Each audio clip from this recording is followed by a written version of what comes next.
थोड़ा सा प्रसंग यहाँ उस नारद जी ने जो धीमर गुरु बनाया था वो कौन था? वो एक पुण्य आत्मा थी। किसी समय परमेश्वर कबीर जी की शरण में रहे थे, लेकिन हम कुछ दिनों के बाद इस काल के ज्ञान के ऊपर फिर दोबारा टिक जाते हैं, भगवान की भक्ति त्याग देते हैं। ऐसा ही उस नादान आत्मा ने कर रखा था। फिर यो काल ऐसे कर्म बिगड़वा दे उस पुण्यात्मा के, ऐसी जगह मछियारों का जन्म दे दिया और वो मछली पकड़ के लावे और बेचे, उसे तो गुजारा कर, आप भी काट के खावे। अब कहते हैं कबीर कमाई आपनी कदे ना निष्फल जा, 7 समुद्र आडे पड़े मिले अगा हुआ। क्या हुआ कि एक बार वो जिस राज्य में रहता था वहां के सभी तालाबों की मछलियां उसने पकड़ ली थी। कालू नाम के जीमर ने, वो तो खाली हो लिए थे। उसने देखा कि पड़ोसी राजा एक बहुत धार्मिक व्यक्ति था। उसने सब जगह ये आदेश दे रखा था कि मेरे राज्य में हिंसा नहीं हो, जीव हिंसा नहीं हो, और इस कारण से किसी भी तालाब में कोई मछलियां नहीं पकड़ता था। और वो चला गया कालू, उसने देखा सी मोटी मोटी तोरी सी भारा भारा घिया सी कूद उसके अंदर। उसने सोचा सुबेरा करूंगा काम। उसको ये भी पता था कि राजा ने यहाँ आदेश दे रखा है कि यहाँ प्रतिबंध है। उसने सोचा रात में चोरी करूंगा। अपनी पत्नी से कहकर चला गया कि मैं ऐसे ऐसे जा रहा हूं उस तालाब पर, और है तो वहां खतरे का काम, पर देखी जाएगी, अब रोजगार तो यही है। अब वो पहुंच गया वहां तालाब पर। तालाब के आसपास झाड़ बोझड़े भी होते हैं। उसने जाल डाला था सुबह सुबह, वो सुबह का टाइम हो गया 4 बजे, गर्मियों के दिन थे, थोड़े थोड़े, थोड़ी सी सर्दी सी भी थी, इस तरह टाइप का मौसम था। तो उसको सर्दी लगी, तालाब में से निकला। उसने क्या करा, एक अग्नि जला ली हाथ सेकने के लिए। अग्नि जलाई, लकड़ तोड़कर हाथ उठ सेके। और पहले तो उसने देखा कि कोई होगा तो यहाँ आ जाएगा, आग जला लेता हूं। उसने आग जला दी, देखा कोई नहीं आया।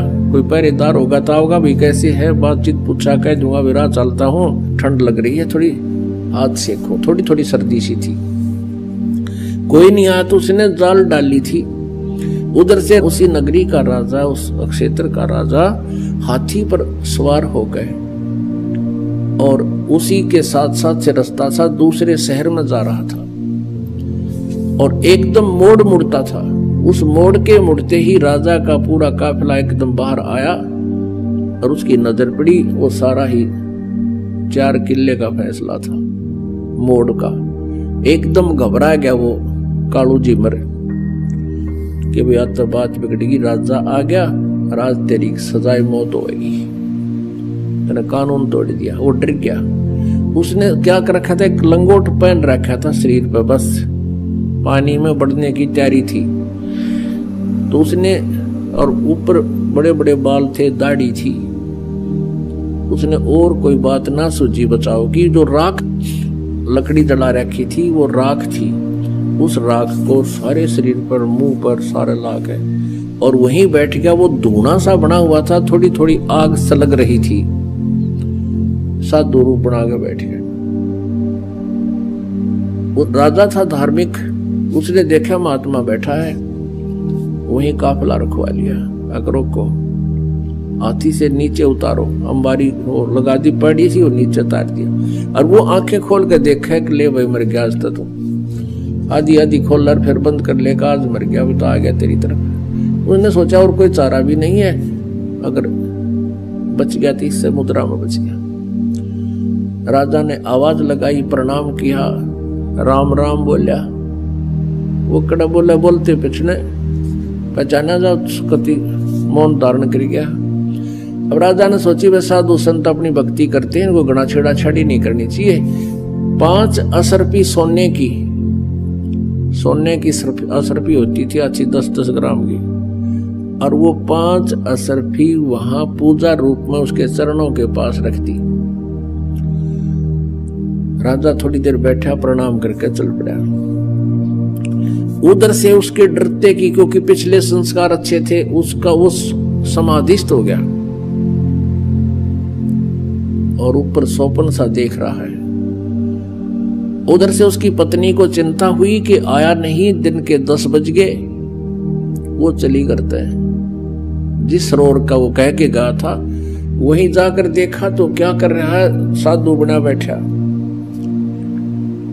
और उसकी पत्नी ने पहले तो उसको आवाज लगाई कि तू मर रहे गाड़ा की, तू बैठा है, चल जल्दी करने, कोई अड़ा आ गया, यहाँ आ गया, तुझे पकड़ लेगा। वो ना उठिया तो उसके एक मारा कड़मड़ थप्पड़, ये खड़ा हो ले तू। उसने नो कहा मैं तो आज आया था जी, आज आया था जी। उसने सोचा ये राजा के सर्वेंट आ गए कितने, नो कहा जी मैं तो आज पहली बार आया था। उसने देखा उसकी पत्नी अपनी पत्नी से कहने लगे राजा कहाँ गया। उसकी पत्नी बोली राजा कौन था, राजा आया था यहाँ से। वो बोली राजा आता तेने छोड़ देता। फिर उसने देखा 5 असरफी रखी है। अब देखो कैसे परिवर्तन आता है। अब उसने नो सोच ली कि हे भगवान, हे परमात्मा, तेरे नाम पर मैंने तो नाटक सा कराया था, एक नकली स्वांग भरा था आपकी शरण का, और इतना ही मैं अपने इतनी हमें सुरक्षा भी दे दी, मेरी जान भी बख्श दी, ये 5 असरफी दे दी, मैं 10 साल भी इतनी कमाई नहीं कर सकता जो आपने मेरे पास रखवा दी। उसी दिन से बैराग हो गया कि परमात्मा तेरे नाम में, तेरी शरण में इतनी शक्ति, इतना सुख। अपनी पत्नी से कह दिया कि ले ये तेरी 10 साल की 20 साल की कमाई है, यार ले जा तू, और मैं आज के बाद मछली पकड़ू को नहीं। घर चले गए। उसकी पत्नी बोली काम करे बिना नहीं सरया करता, जा वो दे दे जाड़ा हाथ में, वो बांध दे रोटी चार उसके, और वो चल पड़े। बैठ के जंगल में खा कर रोटी, अन्नो देखा ये भगवान नो क्या करें, गुरु बिन मोक्ष नहीं होता। ये परमात्मा गुरु बिन मोक्ष नहीं होता। कोई संत मिले, संतों के पास जावे, उनसे पूछा ताछी करे। तो फिर एक दिन परमेश्वर कहते हैं इस आत्मा की प्रत्येक रिक्वायरमेंट को सब परमात्मा पूर्ण ही पूरा करता है, जो तीनों लोकों में प्रवेश करके सबका धारण पोषण करता है। परमेश्वर आगे एक साथ 2 रूप बना के कबीर देव जी, और उससे कहा कि भाई भगत कैसे बैठा है, कि महाराज जी मैं भक्ति करूं हूं। परमात्मा ने कहा भाई गुरु बिन बात तो ना बनाया, गुरु तो होना चाहिए। कहा जी गुरु तो होना चाहिए, आप बन जाओ मेरे गुरु जी। कहा भाई ठीक है मैं बता देता हूँ, नाम ले, भक्ति कर, ऐसे ऐसे करना, ये करना, ऐसे नहीं करना। अब उसने करी डट का साधना, और कुछ ही दिनों में उसको काफी उपलब्धि होगी। उधर से वो जो गुरु था, अब उधर नारद जी को एक ऐसी समस्या पैदा हो गई थी।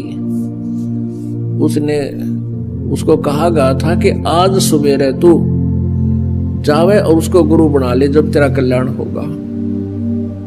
तो सवेरे सवेरे वो जा रहा था किसी घाट के स्नान करने के लिए, आगे से वो कालू झीमर मिल गया उसने। तो उसको उन्होंने गुरु बना लिया। उस कालू झीमर ने उसको बताया कि ये नाम जाप कर ऋषि जी, तेरा कल्याण होगा। अब कहने का भाव ये है पुण्यात्मा, हम ये सोचा करते थे कि कालू जो था एक सिंपल सा साधारण आदमी, एक मछियारा था, और उसको नारद जी ने गुरु बना लिया तो अब उसका उस सत्र का कल्याण हो गया। अब उस समय वो कालू झीमर नहीं था, उसने सारी बुराई छोड़ दी थी, वो संत बन गया था। लेकिन हम फिर भी वो फीत उतारते नहीं उसकी, उसको फिर भी धीमर कहा करते थे, झीमर कहा करते, जबकि वो परम संत हो गए थे।